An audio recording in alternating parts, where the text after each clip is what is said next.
Alors, bonjour à tout le monde. Bienvenue chez Café ImoFace. Pour ceux qui ne connaissent pas, je m'appelle Adela, je suis CEO CTO de ImoFace. Nous développons une application pour aider les enfants autistes à améliorer leurs habiletés sociales. Nous utilisons une techno que j'ai développée pendant ma thèse en informatique qui utilise des avatars 3D expressifs justement pour simuler la réalité, pour aider à s'entraîner mieux à démontrer ça. Et donc aujourd'hui, on a une édition spéciale parce que nous avons un invité. Je vais commencer par donner un peu de nouvelles sur ImoFace. Donc moi, je suis bien arrivée en Roumanie. Ici, je vais commencer le travail avec l'incubateur Impact Hub pour bien préparer le lancement aussi en Roumanie. Et entre-temps, depuis vendredi dernier, on a bien continué le développement et les tests. Du coup, nous préparons bientôt une nouvelle version à tester pour la bêta. Et maintenant, je vais vous présenter notre invité qui s'appelle Anthony. Bonjour Anthony. Hello. Salut Adela. Donc, ici, Anthony qui est de El Picto. Est-ce que tu peux te présenter? Ouais. Donc, je suis Anthony Alebé. Je suis dirigeant d'une petite start-up qui s'appelle Corpus Solutions, qui est composée de 7 personnes aujourd'hui. On est éditeur d'une application qui s'appelle El Picto, qui, si je devais la décrire en une ligne, est un traducteur de la voix en images. Donc, on s'adresse à un public de personnes en situation de handicap, notamment des personnes qui sont porteurs de troubles du spectre de l'autisme. Et on fait en sorte grâce à cette appli, de compenser finalement les difficultés que les parents, que les accompagnants, les aidants rencontrent avec l'utilisation du classeur PEX, que tu dois connaître, je crois, Adela, qui est le fameux classeur dans lequel on retrouve des pictogrammes et qui, lorsqu'on va prendre un pictogramme dans ce fameux classeur, dans les intercalaires, on vient les poser sur une bande phrase juste au-dessus. Ça permet aux jeunes, je dis aux jeunes, mais aux personnes qui utilisent ce type de procédé, de communiquer, de pouvoir s'exprimer, faire une demande, exprimer un besoin, exprimer une sensation. Et donc, l'objectif d'El Picto là-dedans, c'est de faire de la digitalisation de cette expérience. Et donc, tout simplement, de traduire ce que je vais pouvoir dire en pictogramme pour que ce jeune puisse faciliter sa compréhension grâce à un support visuel. C'est super. Est-ce qu'on peut voir ça? Oui, bien sûr. On a, donc pour parler un peu de l'outil, donc c'est une application qui s'installe sur plein de supports différents. On l'a développé pour que ce soit accessible sur iOS, donc pour Apple, pour que ce soit accessible sur Android, pour tous les gens qui utilisent des téléphones d'un type Huawei, Samsung ou autre. Et également disponible sur les plateformes Windows, avec les gens qui ont des Windows 10 et notamment des surfaces, pour pas citer le matériel. Donc, c'est une application qui est multiplateforme sur tablette et sur téléphone. Donc, moi, je l'ai ici sur mon téléphone. C'est également disponible sur PC, j'en parlais. C'est une application d'un côté et un portail web, un site sur lequel on va pouvoir faire tout un tas d'administration. Et effectivement, si tu me partages l'écran, je te fais un petit topo très rapide de l'application. Hop. Et donc là, ici, vous avez à l'écran l'application El Picto telle qu'elle est installée sur un PC,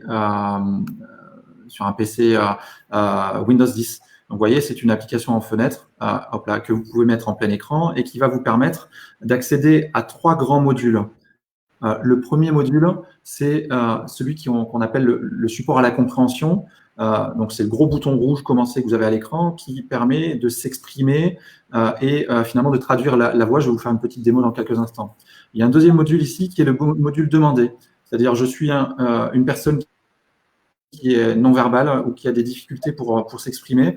Je vais utiliser cette fonctionnalité-là pour construire une bande phrase une phrase d'image qui va me permettre de m'exprimer. Et ensuite, on a une troisième grande catégorie qui s'appelle le séquentiel et qui, cette catégorie va permettre ce module va permettre de construire des rituels, des séquences. Et ces rituels, ce sont ceux qui vont permettre de s'habiller le matin, de se préparer, de prendre le petit déjeuner. J'en fais une petite démo dans quelques instants également. Pour commencer donc, le fondement d'El Picto, si je devais revenir sur ses origines, donc ça a été conçu par Karine Mantoulan, qui est docteur en psychologie, qui est directrice d'une association toulousaine qui s'appelle Impact, et qui accompagne une centaine de jeunes qui sont porteurs de troubles du spectre autistique. L'idée, donc, comme je le disais tout à l'heure, c'est que nos utilisateurs ont des classeurs de pictogrammes, des classeurs dans lesquels il y a des intercalaires et ils viennent chercher les pictos. C'est très pratique pour s'exprimer parce qu'on vient chercher des pictogrammes dans ce système et on va l'alimenter sur la bande phrase. C'est un peu contraignant certaines fois parce que pour pouvoir rajouter le pictogramme dans ce classeur, ça nécessite de faire des travaux manuels. Donc ça veut dire j'imprime mon image, je la plastifie, je fais en sorte qu'elle puisse venir se scratcher sur mon classeur. Donc ça peut prendre du temps et surtout on peut perdre les pictos. Et l'autre inconvénient également, c'est que pour pouvoir utiliser et communiquer avec la personne qui en a besoin, ça veut dire qu'il faut connaître les pictogrammes, il faut chercher. Donc potentiellement, on va perdre le lien visuel, le lien, la relation, l'interaction qu'il peut y avoir entre cet individu et moi-même. Donc, dans El Picto, on a créé un système qui facilite la communication de moi, l'aidant, le parent, vers le jeune, grâce à un outil très simple, en fait, qui est composé d'un premier bouton ici, qui est le petit micro que vous voyez à l'écran, et qui va permettre, si je m'exprime et que je parle à El Picto, si je dis « Est-ce que tu veux dessiner ?» L'idée, c'est que la phrase va apparaître à l'écran. Alors, c'est les effets démo. On l'a fait il y a 1 minute, ça a marché. Oui. Je vais le relancer, ça fait vraiment. Mais donc, l'idée, c'est que je peux rentrer dans mon appli. Je peux en profiter pendant que je parle pour relancer El Picto. Voilà, donc il se relance. L'idée d'El Picto, voilà, c'est que j'ai l'application installée sur mon PC, j'ai l'application installée sur mon téléphone. Je vais me connecter sur le profil du jeune, profil que j'ai personnalisé avec les informations qui concernent ce jeune-là. Je vais rentrer dans le module commencer, je parle, je dis « Est-ce que tu veux dessiner ?» Et l'idée, c'est que cette phrase, cette séquence verbale est envoyée au serveur et elle est proposée, on vient proposer une traduction avec la photo du profil. Donc là, ici, on est rentré dans un profil de test qui est le profil de Boulet-Bill. La photo, le pictogramme de dessiner ici qui permet de comprendre ce qui est demandé. Et ensuite, 2 pictogrammes qu'on vient intégrer grâce à une détection de notre intention. Je pose une question qui attend 2 réponses, le oui et le non. Donc, je viens proposer ici une expérience visuelle où le jeune qui potentiellement peut avoir des soucis de concentration, en fait, il a une retranscription visuelle de cette demande. Il voit exactement ce qui est attendu et il sait répondre directement. Et grâce à une synthèse vocale, on va pouvoir également entendre la réponse, le oui dans ce cas-là, et donc systématiquement associer le pictogramme au mot et également le mot au son qui est associé. Donc là, j'ai posé une question, est-ce que tu veux dessiner? On a utilisé un petit peu d'intelligence artificielle dans ce système-là pour détecter ce qui est attendu, la question. Je peux utiliser d'autres phrases qui sont un peu plus complexes, en l'occurrence, et qui permettent, dans certains cas, de dire des phrases de ce type-là. Regarde la télé pendant 15 minutes, puis viens manger. Donc, cette phrase qui est plus compliquée, en quelque sorte, qui a une construction syntaxique plus complexe, mais en fait, on va l'afficher à l'écran déjà dans un premier temps, en haut de l'écran, donc c'est regarde la télé pendant 15 minutes.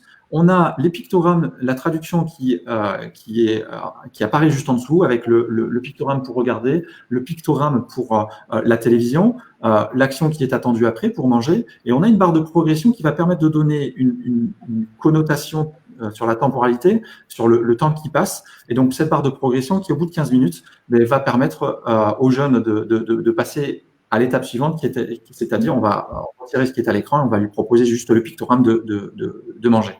Voilà. Donc l'idée dans cette fonctionnalité-là, c'est d'être en capacité, moi, verbal, d'utiliser le même référentiel de communication de ce jeune, c'est-à-dire que ce sont ces pictogrammes qu'on va venir afficher à l'écran pour faire en sorte qu'il puisse comprendre l'information et participer en quelque sorte à cette communication qui se met en place. Je vois qu'il y a... Oui, exactement. La barre de progression, très bonne idée. Et là, je me demandais, elle est générée dès qu'on dit pendant 15 minutes, hop, la barre, elle est générée? Oui, absolument. Ouais. En fait, on a un certain nombre de mots-clés et puis de constructions syntaxiques qui, en fonction de la phrase qu'on va donner, va changer l'écran et proposer des expériences qui sont différentes. Faut savoir que quand on donne des instructions complexes, c'est-à-dire là, quand je dis tu fais d'abord ça et après tu fais ça, pour quelqu'un qui peut avoir des problématiques pour attraper les informations et pour les comprendre, il est nécessaire de pouvoir s'appuyer sur du visuel. Et donc, effectivement, quand on dit, par exemple, dans une école, tu prends la feuille, tu la colories, tu la découpes et tu la colles, mais les 4 instructions, il va falloir pouvoir les décomposer en 4 pictogrammes différents pour que ce jeune, en fait, il améliore sa compréhension et que, en définitive, il puisse participer aux mêmes activités que les autres élèves de la classe à son rythme, avec une tablette qui potentiellement est posée sur son bureau et qui va permettre justement d'aller étape par étape à son rythme et de comprendre et de participer aux mêmes opérations que tout le monde. Donc ça, c'est la première fonctionnalité. C'est ce qu'on appelle le soutien à la compréhension, c'est-à-dire c'est un renforçateur visuel. On s'appuie sur la langue. Donc pour l'instant, on est en français. Je sais qu'il y a des utilisateurs qui attendent d'autres langues comme le portugais, comme l'anglais. Ça va venir, j'espère. Mais l'idée, c'est que, alors c'est même pas j'espère, c'est que j'en suis sûr. L'idée, c'est qu'effectivement, on soit en capacité de prendre des phrases qui sont dites à l'oral, sans apprentissage particulier, c'est-à-dire que ça doit pouvoir sortir naturellement. Je donne la phrase à El Picto, il la traduit et il l'affiche sous forme de pictogramme. D'accord. La deuxième fonctionnalité que je peux vous proposer, c'est donc sur l'application, quand on y revient, c'est le module de demande, c'est-à-dire que quand vous avez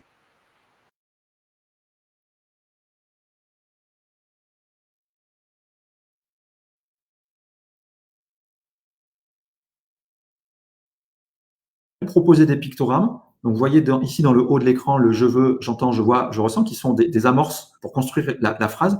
Et en dessous, tout un tas de pictogrammes qui correspondent à son environnement. C'est-à-dire, la voiture qu'il a, c'est la sienne et c'est pas celle du voisin. Sa maman, c'est la sienne, c'est pas celle du voisin, et ainsi de suite. Donc, l'idée, c'est que systématiquement, les utilisateurs qui prennent en charge El Picto ont la capacité d'alimenter la base d'images avec des photos qu'ils vont prendre, avec des pictogrammes qu'ils disposent déjà, pour les injecter dans le système, pour les injecter dans El Picto et pour faire en sorte que quand ce jeune il va venir construire sa phrase, sa demande, mais en définitive, il puisse le faire sur la base des pictogrammes, sur la base du référentiel qu'il connaît et l'afficher ici à l'écran et également l'entendre. C'est-à-dire que faut imaginer que c'est l'outil de ce jeune et on va entendre, dès lors qu'il a posé le pictogramme je veux et la voiture, on va entendre la phrase qui est associée pour que justement on puisse rentrer dans une interaction et dans une communication presque, je dirais, quasiment naturelle. La question que vous pouvez vous poser, c'est mais comment on fait pour rajouter les pictogrammes dans la base ? Donc, vous avez vu à l'écran, il y a le gros bouton rouge, il y a le bouton bleu demander, et juste au-dessus de la demande, il y a la bibliothèque qui correspond à l'environnement direct, c'est-à-dire à l'ensemble des pictogrammes qui composent le référentiel de ce jeune. Donc, on va retrouver le papa, on va retrouver la maman. On a le bouton plus ici qui va permettre d'injecter une photo, soit parce que je l'ai prise avec mon téléphone et donc je l'injecte directement depuis l'application El Picto dans ma base et dans mon référentiel. Et donc voilà, l'idée ici, c'est que c'est sans limite. Je rajoute 100, 15 ou 1000 pictogrammes et je fais en sorte qu'à aucun moment dans la conversation, je sois à court de pictos. On s'appuie également sur 2 partenaires que sont Ideo Picto, c'est un éditeur canadien qui nous a mis à disposition l'ensemble de sa base d'images. Il y a plusieurs milliers d'images qui sont utilisables dans El Picto grâce à Ideo Picto. Et on a également un autre éditeur ce sont les éditions Mimo également canadiens. Il faut savoir que outre-Atlantique, ils sont très actifs au niveau de l'accompagnement des personnes autistes, et donc qui nous met également à disposition les bases d'images, alors qui ont des vocations un peu différentes, c'est-à-dire que les éditions Mimo, on sera plutôt sur des pictogrammes à destination des enfants, et Idéopicto, on va avoir également des pictogrammes pour les adultes. Donc voilà, chacun fait son choix, choisit les bases de données génériques dont il va pouvoir se servir dans Elpicto, et en plus de ça, on vient personnaliser l'expérience avec des pictogrammes qui sont injectés par chacun de nos utilisateurs. Et l'autre point important, c'est que on joue sur le partage. C'est-à-dire que quand vous avez installé Elpicto sur votre téléphone, mais le jeune qui est en face, il va pouvoir utiliser. Donc, vous allez pouvoir partager le profil de ce jeune avec l'enseignant, avec l'AESH, avec l'orthophoniste, avec l'ensemble des personnes qui gravitent autour de ce jeune, pour que quand, dans son apprentissage, il utilise un pictogramme supplémentaire, mais quel que soit le moyen, c'est-à-dire quel que soit le périphérique, le téléphone, la tablette, etc., il puisse utiliser systématiquement le même référentiel et donc les mêmes images. D'accord. Et ça, j'avais une question qui est aussi liée à ce que Mayra avait posé. Est-ce qu'on doit forcément passer par le PEX, ou est-ce qu'il y a des cas où les personnes ont commencé à utiliser directement Elpicto et à construire leur base de Picto? Alors, on n'est pas obligé d'utiliser le PEX. L'idée, c'est que c'est un bon début parce que l'utilisation du PEX, ça amène une certaine méthodologie dans la classification des pictogrammes et dans l'utilisation de ce type de langage basé sur l'image. Mais l'idée, c'est que c'est une application grand public. Vous la téléchargez sur l'ensemble des stores, vous téléchargez Elpicto. Les images qui sont dans Elpicto ne sont pas les images du PEX non plus, ce ne sont pas les mêmes pictogrammes. Pour ça, il faut des partenariats, et c'est le type de partenariat sur lequel on souhaite avancer, et pour proposer une multitude de bases différentes dans l'organisation. Donc non, aujourd'hui, on est vraiment sur une application qui peut être faite en dehors du PEX. Je sais qu'on est en train de discuter avec certaines associations et certains tiers pour que dans Elpicto, on puisse utiliser des bases autres que celles qu'on propose déjà aujourd'hui, pour ceux qui utilisent le Makaton, pour ceux qui utilisent ce type de support-là. Voilà, l'idée, c'est qu'on puisse démultiplier les cas d'utilisation pour que ce soit le plus applicable possible et qu'on rende naturel l'utilisation d'images dans l'interaction sociale qu'il peut y avoir. D'accord. Et est-ce que tu peux nous parler de l'expérimentation, qui l'a utilisée, quels sont ces exemples de cas d'usage? Oui. Donc, ça me permet aussi de parler de l'origine du projet, comme je le disais tout à l'heure, avec Karine, qui est venue me voir un beau matin en me disant j'ai une idée magique, je veux pouvoir parler à mon téléphone, comme je le fais pour les SMS, et plutôt que d'écrire des messages textuels, je veux pouvoir le faire avec des pictogrammes, avec des images.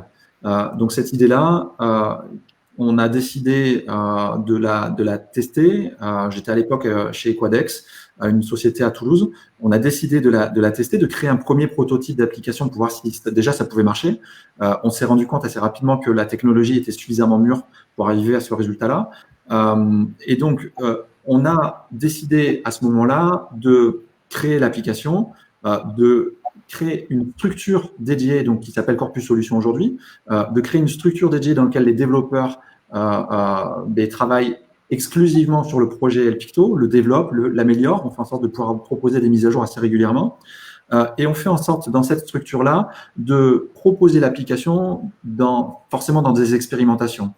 On en a lancé une forcément chez Impact à Toulouse, au sein de la structure, pour que les ergothérapeutes, pour que les psychomotes, pour que les orthophonistes, pour que les professionnels, les psychologues puissent l'intégrer dans leur séance de travail avec les jeunes.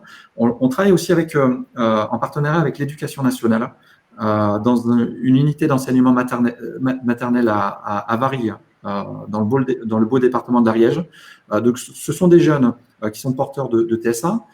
Ils sont 6 ou 7 dans une classe dédiée, dans lequel la combinaison entre l'éducation nationale, donc les personnels de l'école, la combinaison avec les professionnels de l'ADAPI 09, qui sont multidisciplinaires, c'est-à-dire des ergothérapeutes, des éducateurs spécialisés, etc.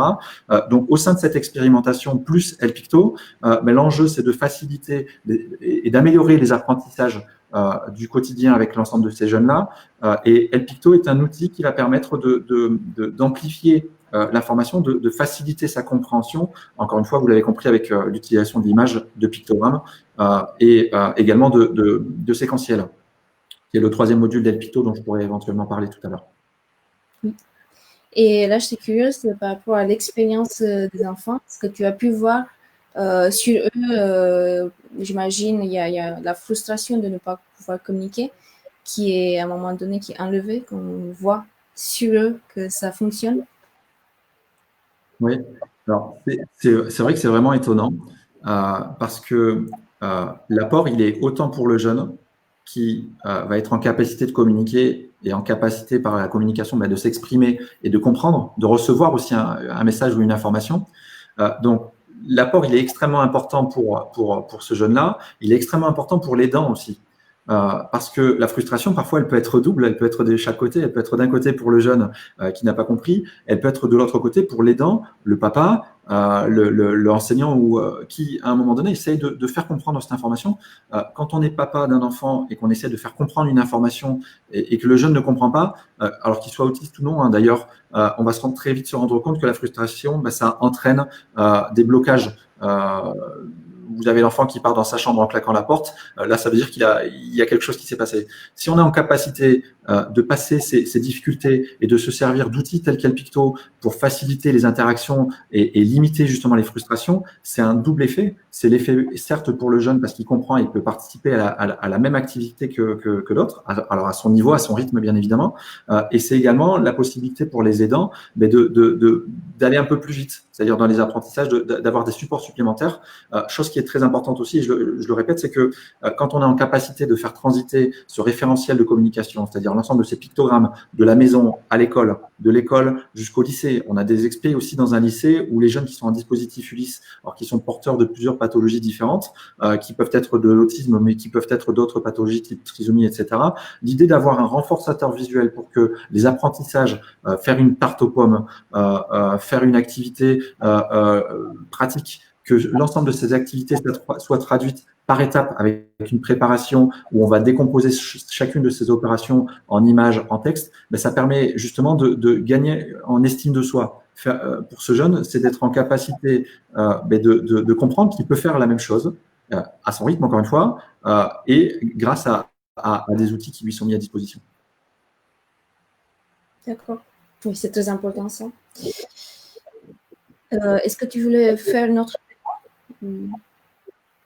Alors, peut-être, ouais, sur le séquentiel, si on repartage l'écran, comme je le disais tout à l'heure, on a 3 grands modules en fait dans El Picto. Il y a le premier, gros bouton rouge, je parle, ça traduit sous forme d'image. Ici, le bouton demander, qui va permettre à ce jeune de construire des phrases de pictogrammes. Et ensuite, on a la gestion des séquentiels, qui est une base de rituels, de séquences, pour apprendre à se brosser les dents, pour apprendre à se laver les mains. L'idée ici, c'est que nous, Corpus Solutions, avec El Picto, on vous met à disposition des séquentiels qu'on a construits pour vous, qui vont vous permettre d'aller un peu plus vite. Donc, vous pouvez les intégrer dans votre compte El Picto, les personnaliser, c'est-à-dire que pour la même séquence, pour le même rituel, mais pour certains jeunes qui ont des niveaux de compréhension divers, mais certains vont bien le comprendre avec 3 ou 4 pictogrammes. Il y en a d'autres où il va falloir aller un peu plus précis dans la description. Et donc, les gens vont pouvoir rajouter des étapes, en supprimer, modifier des textes, modifier des images pour que ce soit réellement adapté et personnalisé en fonction des jeunes. Donc là, ici, vous voyez qu'on a des séquentiels qui vont permettre, étape par étape, d'acquérir de nouvelles compétences. Systématiquement, on vient associer l'image avec le texte et le texte avec le son pour faire en sorte que, étape après étape, on puisse acquérir de nouvelles compétences. On a des jeunes qui apprennent à faire leur lacet avec ce type d'outil-là. On a des jeunes qui apprennent comme je le disais tout à l'heure, à faire la cuisine. On a des échos de certains parents qui utilisent El Picto pour faire des recettes de cuisine comme on pourrait le retrouver sur Marmiton. Et donc, l'idée de tout ça, c'est que vous avez la main complète sur El Picto. C'est-à-dire que au-delà de l'application que je vous ai présentée jusqu'à maintenant, vous avez également accès à un portail qui s'appelle le portail.elpicto.com, dans lequel il y a un certain nombre d'outils, l'accès à votre compte, bien évidemment, si vous voulez changer votre nom, votre prénom, le profil, les pictogrammes, Et donc, pour étayer ce que je vous disais tout à l'heure, il faut savoir que dans El Picto, vous avez la possibilité de créer vos propres profils en cliquant sur le petit plus qui est ici en haut à droite, de personnaliser vos propres profils grâce à l'interface qu'on vous propose. Et par personnalisation, ça veut dire que vous allez utiliser tel ou tel catalogue lorsque vous allez parler à El Picto. Et ensuite, dans la demande, en fonction du niveau de compréhension du jeune, on va avoir 3 modes de paramétrage avec un mode très simple, c'est-à-dire il va faire des demandes basées sur quelques pictogrammes favoris. Il va faire des demandes qui sont basées sur quelques pictogrammes favoris, mais on va lui rajouter le je veux, je vois, j'entends, je ressens. Et on va avoir des niveaux de paramétrage complets où là, il va avoir accès à une base beaucoup plus vaste avec des pictogrammes pour l'alimentation, des pictogrammes pour les transports, pour faciliter sa vie et faire en sorte que progressivement, le jeune il puisse passer d'une étape à l'autre, revenir en arrière s'il y a des pertes d'autonomie à certains moments. Mais voilà, l'idée, c'est que vous avez accès à El Picto pour créer de nouveaux profils. Vous avez accès au portail pour créer de nouvelles séquences.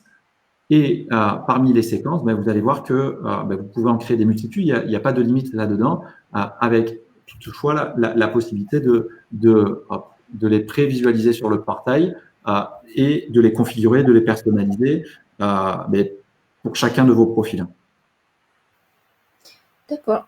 Et là, on a aussi parlé de la frustration. On vient de passer une période, la période du confinement. Comment est-ce que vous avez passé ça et aussi par rapport aux utilisateurs, comment avez pu intervenir? Oui. Alors, en fait, l'essence de Corpus, donc chez Corpus, je suis pas tout seul.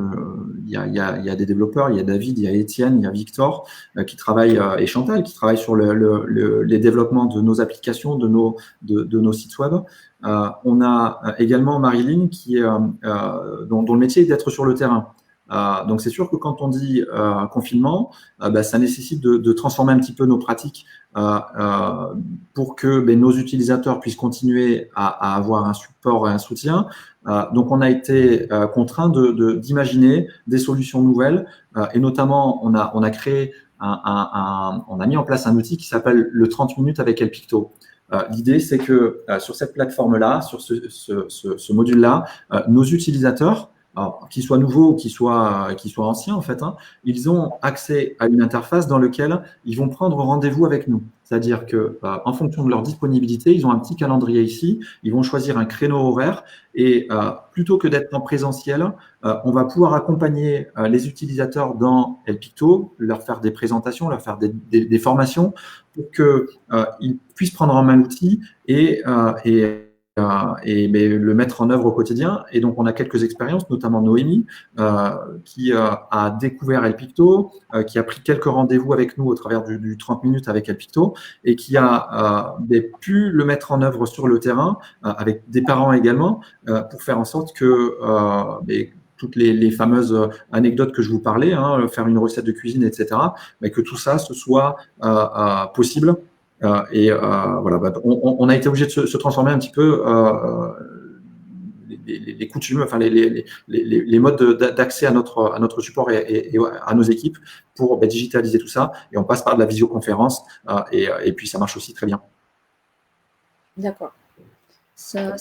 On a vu pas mal de professionnels passer en visioconférence. Ça n'a pas été très facile au début, mais ça a donné des résultats très intéressants. Et ça donne aussi une idée pour le futur, pour les manières de travailler même à distance, surtout pour j'imagine des enfants qui n'ont pas normalement un bon accès au traitement, qui n'ont pas accès aux professionnels. Donc, ça donne des pistes intéressantes. Ouais, c'est clairement ça, c'est que ça nous a amené à réfléchir à de nouvelles façons de travailler. Alors aussi bien nous, les éditeurs de ce type d'outils, que les professionnels eux-mêmes, qui, encore une fois, quand on a un jeune à la maison qui est porteur de ce type de troubles, ça peut parfois être très compliqué. Il y a des prises en charge qui doivent se continuer. Et donc là, ça nécessite d'avoir des outils supplémentaires pour interagir entre professionnels, et familles, et pour faire en sorte que dans le quotidien, les frustrations et les troubles du comportement ne se sont pas arrêtés avec le confinement. voire même parfois ils se sont amplifiés parce que le fait d'être enfermé entre quatre murs, pour quelqu'un qui a ce type de trouble, c'est très compliqué. Donc ça nécessite de revoir notre façon de penser, de revoir notre façon de prendre en charge ces utilisateurs et puis ces personnes-là. Et aujourd'hui, on a effectivement la chance de pouvoir disposer d'outils numériques, digitaux, qui n'ont pas besoin d'autre chose qu'une connexion Internet et un périphérique, bien évidemment, mais qui permettent tout simplement de continuer à créer du lien entre les personnes, même si elles ne sont pas dans le même environnement. Oui, tout à fait. Et en parlant de ça, en parlant de travail entre professionnels, des partenariats qui sont très, très importants quand on fait ce type de projet. Donc, je voulais bien mentionner le fait que nous, on se connaît depuis un moment dans les salons qu'on a visités, les salons internationaux de l'autisme notamment. Et le fait qu'aujourd'hui, on travaille, qu'on est partenaire dans un organisme qui s'appelle Impulsion, que je vais montrer notre logo. Notre logo. En fait, ouais, on est parti d'un prédicat qu'ensemble, on est plus fort. Donc, quand je dis ensemble, c'est que Emoface fait des choses fabuleuses. On a tout un tas d'entrepreneurs qui font des choses extraordinaires dans leur coin, je dirais, dans leur région. L'objectif, c'est de créer une force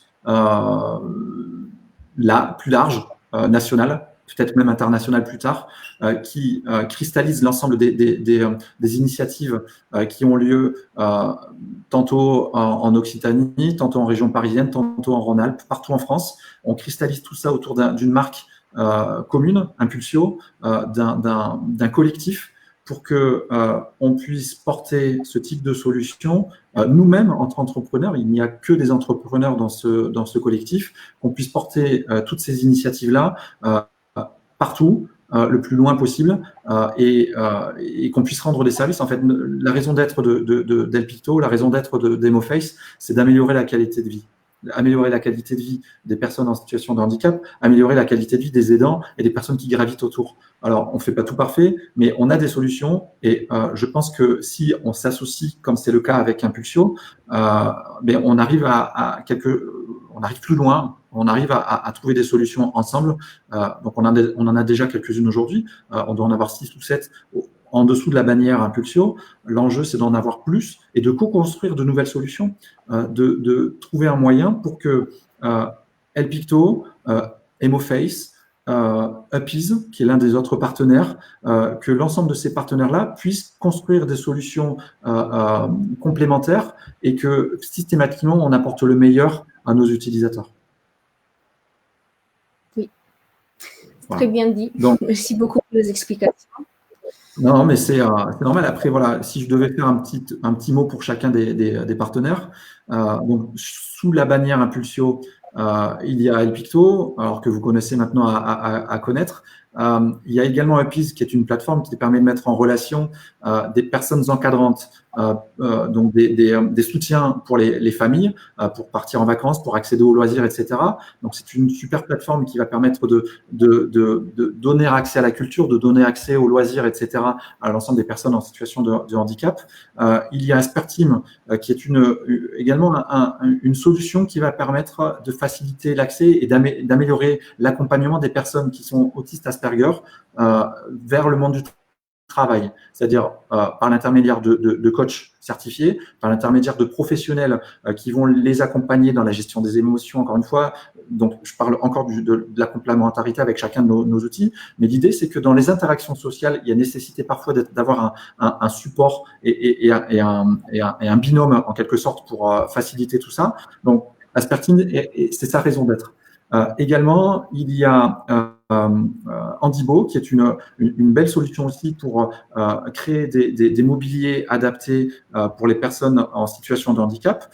Donc ça aussi, on ne peut pas aller chez n'importe quel gros magasin pour trouver des mobiliers qui soient parfaitement adaptés. Donc ils font du conseil, ils font du sur-mesure aussi pour ces mobiliers-là, et donc ils permettent en quelque sorte d'améliorer la qualité de vie dans l'environnement immédiat des particuliers, l'environnement l'immédiat des structures d'accueil, donc les IME, les CESAD, etc.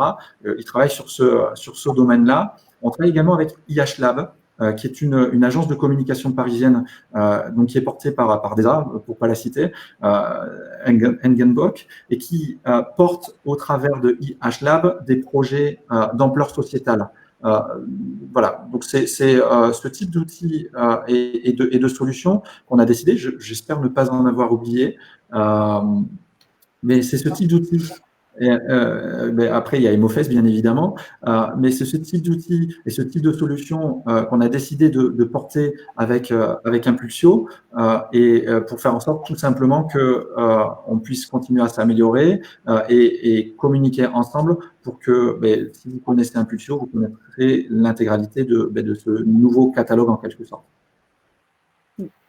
Et dès qu'on aura des salons qui vont commencer, notamment, on est déjà bien inscrit au Salon international de l'autisme l'année prochaine à Lyon. Vous allez nous trouver aussi dans les stands, on sera tous ensemble sur le parapluie Impulsio. Exactement. Le but, voilà, c'est d'avoir à un moment une bannière commune pour que les gens qui recherchent ce type de solution, alors il y en a une foultitude sur le marché en quelque sorte, mais qu'on se rejoigne autour d'une charte commune, d'une éthique commune, avec toujours un souci de qualité, faire en sorte de produire des solutions qui soient qualitatives et qui soient en évolution perpétuelle pour proposer toujours le meilleur pour nos usagers. Anthony, merci beaucoup.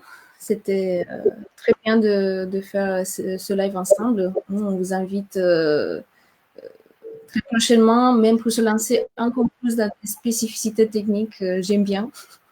Et on verra bien sur les personnes qui sont plus intéressées, ils peuvent toujours laisser des questions. On aura la vidéo bien replay. Et c'est Mayra qui a une dernière question. Par rapport à Elpicto, est-ce que vous avez des nouvelles des anciens utilisateurs? Oui, alors on a des utilisateurs qui sont sur Elpicto depuis quelques mois, qui l'utilisent dans leur quotidien. On essaie de les accompagner au mieux. C'est vrai que c'est pas toujours facile d'avoir des feedbacks quand on est éditeur, d'avoir des retours pour nous dire ce qui marche pas ou ce qui marche bien. D'ailleurs, c'est peut-être une demande que je vous fais. N'hésitez pas à nous pousser des infos sur ce qui fonctionne bien, ce que vous aimeriez bien avoir de neuf dans l'application, ce qui manque. On essaye avec nos moyens de le proposer au fur et à mesure, d'intégrer de nouvelles fonctionnalités. Donc ouais, aujourd'hui, ouais, c'est peut-être le sujet qui m'intéresse, d'avoir le plus de feedback sur votre utilisation, sur l'expérience d'Elpicto. Je me dis que parfois, on a des utilisateurs qui l'exploitent de leur côté. On n'a pas de nouvelles, mais c'est que probablement, ça doit bien marcher aussi. Et donc, voilà, encore une fois, n'hésitez pas à nous faire remonter vos remarques. Alors, quand ça marche ou quand ça marche pas, l'objectif, c'est toujours de proposer quelque chose qui soit qualitatif et qui réponde le mieux possible à des besoins de terrain.